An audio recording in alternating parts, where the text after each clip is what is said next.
What's going on, guys? It's Trevenant Forest here, and today I am here with week 2 of the NPL. Now, I'm sorry if I seem a bit quiet, but my parents are downstairs and I don't want to bother them, so I'm going to be a little bit quiet. I might try to raise this and edit and raise the audio and edit it so it might not appear quiet. So if it doesn't appear quiet in the video, then I just edit it to be that way. But this week we played Togue and the Portland Timburrs, and they have a very scary team indeed. Also sorry for no team analysis this week. I just didn't have the time between school starting and just kind of lacking, effort. So, but what I'm gonna bring in, I'm gonna go over real quickly. I'm bringing probably one of my most genius sets I've ever come up with. Toxic Orb Victini, Trick Victini. It's there to neutralize his 2 counters to Victini in the form of Arcanine and Latios, and since I'm not running Choice Band and I'm running Jolly, Hippo is a bigger counter / check than it was to like Adamant Choice Band of Victini, which could do a KO. Now I can barely 3 KO. So yeah, I have a mixed expert belt Kyurem Black, which is able to 2-hit KO his entire team or Oko, bar any berries. I have a leftovers heal. It's just a standard spread. It's not bulky. I just have leftovers because I wanted to make sure I have health for when if he brought Mega Pinsir, which was pretty threatening to my team. I brought a physically defensive Toxic Doublade with Rock Slide for the Mega Pinsir, which he didn't bring, which is a bit unfortunate. I have a Sped Up and Umbreon to take on Lottie, and I have a offensive spin 3 attacks, Ice Beam, Dark Pulse, and it's called Blastoise. So why don't we get right into the battle? So my buddy Togue is going to issue the challenge. He's going to lead off with the Amoonguss.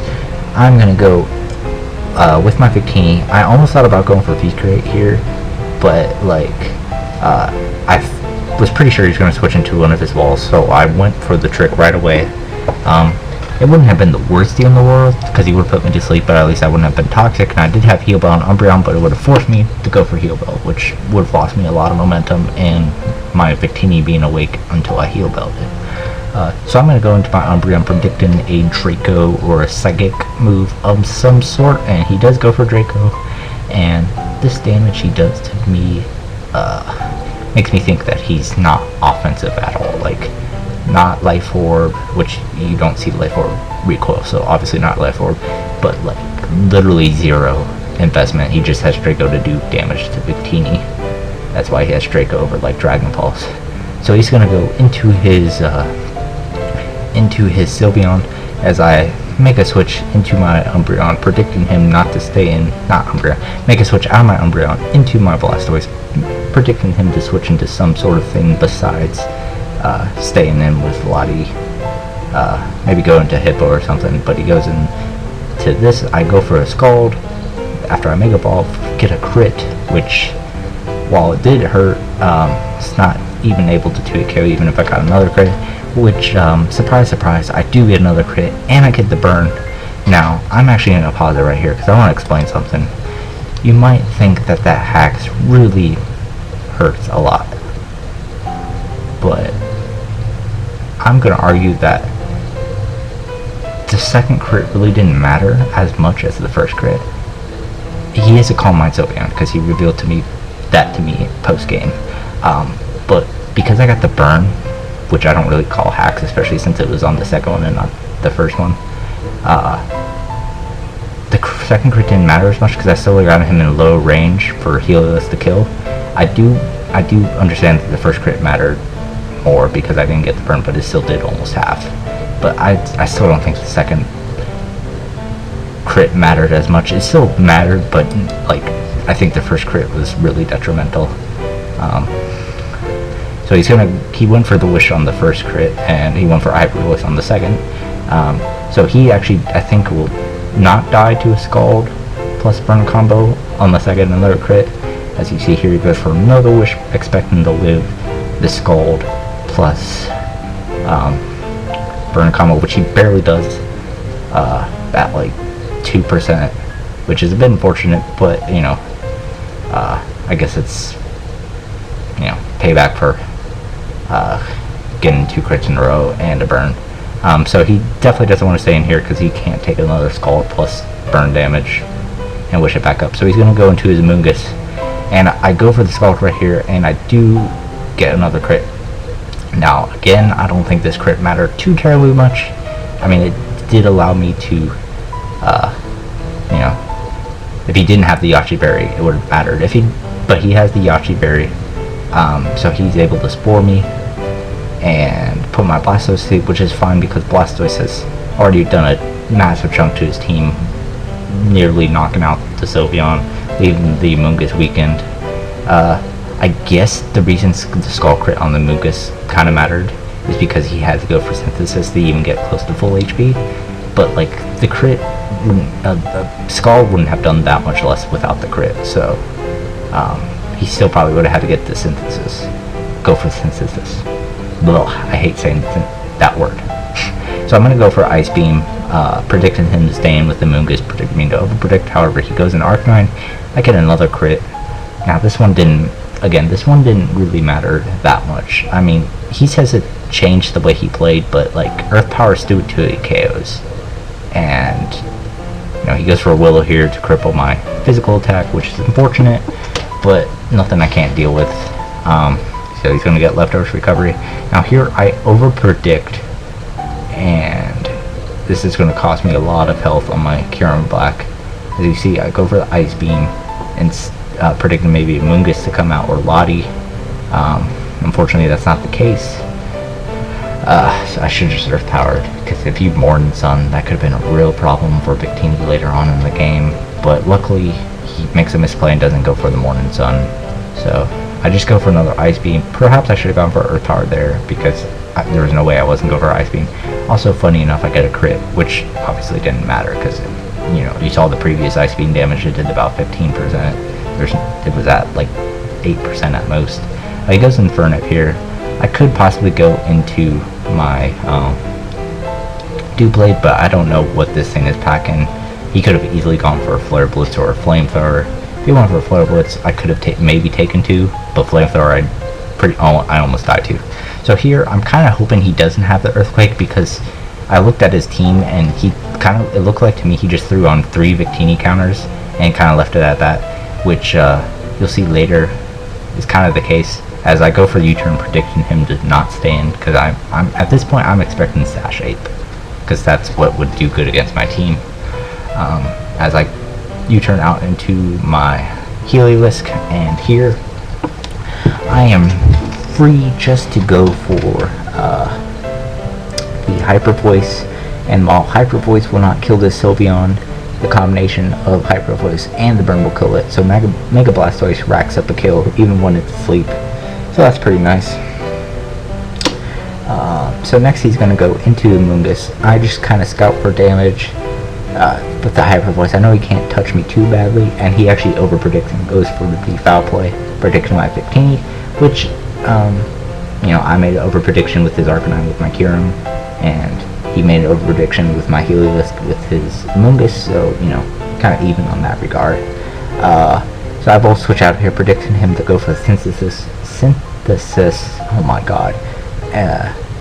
And I get a free switch into my Victini, and his V-Crate switch-ins are even more limited now that Arcanine is dead. Lottie is weakened and poisoned, and his only real switch-in he still has to do V-Crate is a Hippowdon. Now I'm going to talk about this play after this V-Crate damage. You see, that's a 3 KO. Pretty easy 3 KO actually. I said pre-game that was barely a 3 KO, but that's a pretty easy 3 KO. Now right here, I have 2 options. I could predict him to go for Earthquake and switch out into something. I don't really have a good Earthquake switch in. That's the thing. I feel like he's going to overpredict here and go for Rocks, predicting me to switch out so that Victini will be at 25% lower. Plus I know that he knows that this thing is pretty much my win condition at this point, with most of his counters weakened. So I'm actually going to make a ballsy play, possibly risk the game at this point, go for the V-Crate, predicting him to go for Rocks, and as you'll see, he goes down almost into red HP. But here's the moment of truth. Does he go for Earthquake? Does he go for Stealth Rock? He goes for the Stealth Rock, and my Victini, it lives and is at full health, and I'm able to finish off this Hippowdon with the V-Crate. So yeah, that is incredible. Like, sure, you can say he misplayed by not going for Earthquake, but I would like to at least give myself a little credit for making a ballsy play. So now he's just going to go into Infernape. I still don't know whether this thing has EQ. I'm still hoping it doesn't, but at the same time, I'm not sure. So I'm just going to go and Mega Blastoise to sack it, as rocks aren't that big of a deal to me, so I don't really need to wake up and try to spin them, as, you know, at this point, Victini's still at full health, and as long as this Infernape does not have Earthquake, it can take hits from it all day, because, you know, he actually said he prepared a lot for his Azumarill, so I'm assuming that meant he had Poison Jab, Grass Knot, or both, possibly. So I'm just going to make a ballsy play and hope that he doesn't have Earthquake. Like, this is the one where I definitely hope he doesn't have Earthquake. I'm just going to fire off a V-Crate, and that's going to do a ton, but not kill the Lottie. Now, right here, I have another decision to make. Oh, let me just wait for these leftovers recovered to activate the leftovers that I stole from the Lottie earlier in the game, which is nice. Ends up really helping out. But here, I have another decision I can make. I can either go into Umbreon, predicting the Draco, because I'm at -1, and if he goes into Infernape, I lose. I don't lose the game, but, like, I lose a lot of the control I had. Or I can possibly risk the game again by losing Victini if he goes for Draco, and predict his switch into Infernape, break the Sash, and possibly 2-hit KO it. So, as we'll see, yet again, I make a ballsy game, not a ballsy game, a ballsy play that possibly could cost me the game, and it works out in my favor yet again. Again, you can say these were possibly misplays on his part, not just making this safest play, but at the same time, like, there's no way he could have expected me to stay on a Hippowdon with a -1 Victini. There's no way he could have expected me to stay in with a Victini, -1 Victini on his Lottie. Like, this is one of my win conditions, if not my form win condition, now that his counters are dead or weakened. So right here, he reveals the Flamethrower, which I thought he might have, but, you know, I can't. There's nothing I could have done. Like, I guess, there's literally nothing I could have done. But, I go for Gyro Ball, does not kill, and I know he's probably going to predict me to go for a Sneak and go into his Amoonguss. But at the same time, I can't over-predict, you know, because if I have the chance, sorry about that, my brother's being annoying, but resuming the game, you know, I go for Rock Slide, trying to flitch it out, but he actually outspeeds me because I am -speed nature for max Gyro Ball damage. But here I get a free V-Crate. Anything he switches in will die, because his Lottie's at like 20 HP. His Infernape dies to a V-Crate because it gets 2-hit KO by it, and Amoonguss just gets O-Code. Just straight up O-Code. Gone. Goodbye, Amoonguss. So, Victini's at pretty good health here. Now he goes into his Lottie here, and now I'm going to make the switch in to my Heliolisk, because I know I can take a Draco and yeah, I can take a Draco and, you know, kill this thing off next turn. However, he crits me, and I could have won 3-0 because Heliolisk would have finished off the Lottie, then would have finished off the Infernape because I outsped it, and that would have been game. But now it's a little tougher, but I think I still have a clear win condition in mind.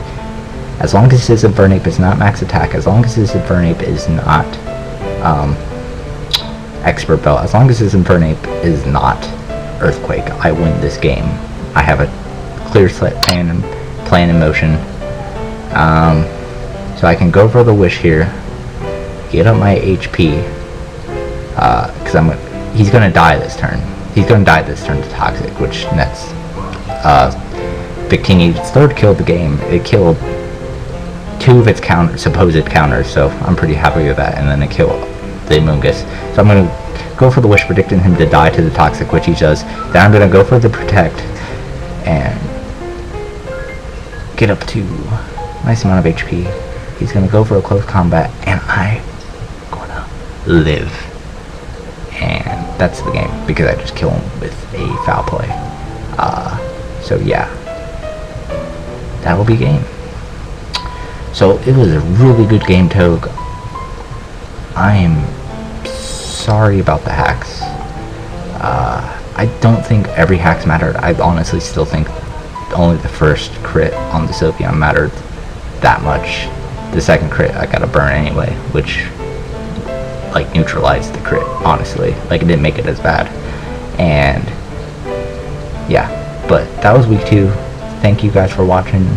If you liked this video, please hit up that like button. If you like this, if you want to see more future content, hit up that subscribe button.